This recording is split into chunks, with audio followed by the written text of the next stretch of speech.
এই মুহূর্তে দাঁড়িয়ে আছি শহীদুল্লাহ হলের কাছাকাছি অনেকটা, কারণ ওইদিকে বেশি আগানো যাচ্ছে না। এই শহীদুল্লাহ হলের যে রাস্তাটা, এটা কিন্তু অনেকটাই রণক্ষেত্র পরিণত হয়েছে। বিকেল থেকে কিন্তু আন্দোলনকারী শিক্ষার্থী এবং ছাত্রলীগের মধ্যে কিন্তু ধাওয়া পাল্টা ধাওয়া এবং পিকেটিং শুরু হয়। এবং আমরা ছাত্রলীগের কর্মীদের সাথে কথা বলেছি, তারা জানিয়েছেন যে শুধুমাত্র আন্দোলনকারী নয়, এখানে ঘোলা পানিতে মাছ শিকার করার জন্য এখানে জাতীয়তাবাদী ছাত্র দলের যে সদস্যরা রয়েছে বা জামাত শিবিরের যে সদস্যরা রয়েছে, তারাও অংশগ্রহণ করছে আন্দোলনকারীদের সাথে, সেটা অভিযোগ করেছে ছাত্রলীগের পক্ষ থেকে। আমরা আওয়াজ শুনেছি এবং দেখেছি, আমরা এখানে কিন্তু বেশ কয়েক রাউন্ড গুলি ছোড়া হয়েছে এবং ককটেল কিন্তু ছোড়া হয়েছে। আমরা দেখতে পাচ্ছি আইন শৃঙ্খলা রক্ষাকারী বাহিনী এর মধ্যে এখানে এসে কিন্তু অবস্থান নিয়েছেন এবং এই জায়গাটা ঘিরে ফেলেছেন।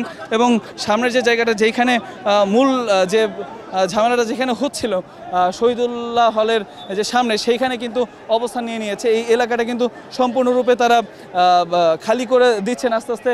এই দিকটাতে ছাত্রলীগের যে কর্মী আছে তাদেরকে কিন্তু ওইদিকে পাঠিয়ে দেওয়া হয়েছে। আপনারা দেখতে পাচ্ছেন প্রচুর পরিমাণে আইন শৃঙ্খলা রক্ষাকারী বাহিনী এখন এখানে এসে উপস্থিত হয়েছে। তবে একটু আগে বিকেলের দিকে পরিস্থিতি কিন্তু আরও বেশি উত্তপ্ত ছিল, তখন এখানে খুব একটা আইন শৃঙ্খলা রক্ষাকারী বাহিনীর সদস্যদেরকে আমরা দেখতে পাইনি।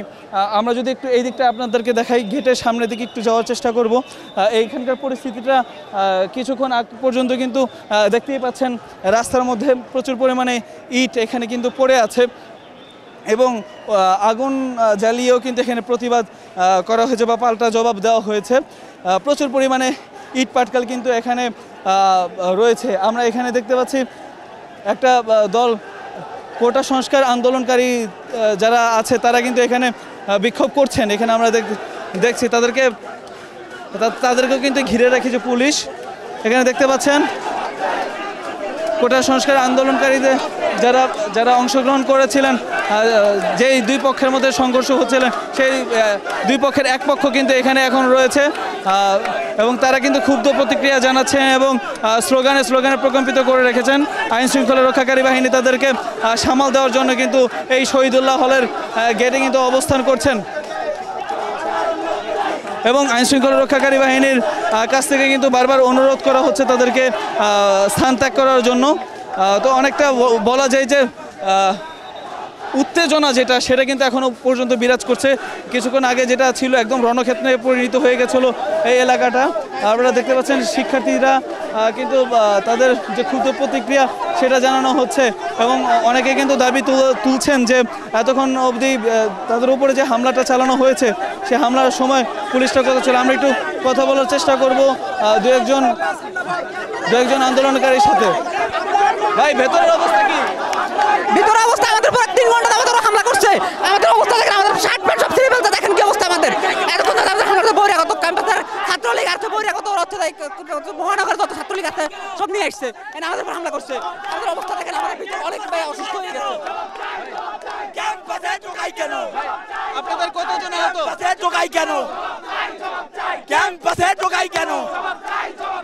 জবাব চাই, জবাব দে। ক্যাম্পাসে ঢোকাই কেন? আমাদের 50 জনের বেশি আহত হয়েছে। আমাদের হলের ভিতরে ঢুকে হামলা করা হয়েছে।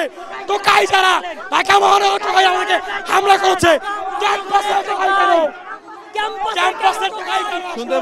নিশ্চয়ই শুনতে পাচ্ছেন দর্শক যে ক্যাম্পাসে তারা অভিযোগ করছেন যে বহিরাগতরা এসে এখানে হামলা করেছে এবং তারা বলছেন যে শুধুমাত্র ছাত্রলীগ না, বহিরাগত যারা আছেন তারা এসেও এখানে হামলা করেছেন এবং তারা কিন্তু ক্ষুব্ধ প্রতিক্রিয়া জানাচ্ছেন। তারা বলছেন যে ক্যাম্পাসের যে ঝামেলা, সেই ঝামেলাটার মধ্যে বহিরাগতদের আগমন তারা সেটা মেনে নিচ্ছেন না। কিন্তু আপনারা দেখতে পাচ্ছেন এখনও কিন্তু পরিস্থিতিটা এখনও পর্যন্ত সামাল দেওয়া সম্ভব হয় না। আইন শৃঙ্খলা রক্ষাকারী বাহিনী যথেষ্ট চেষ্টা করছে।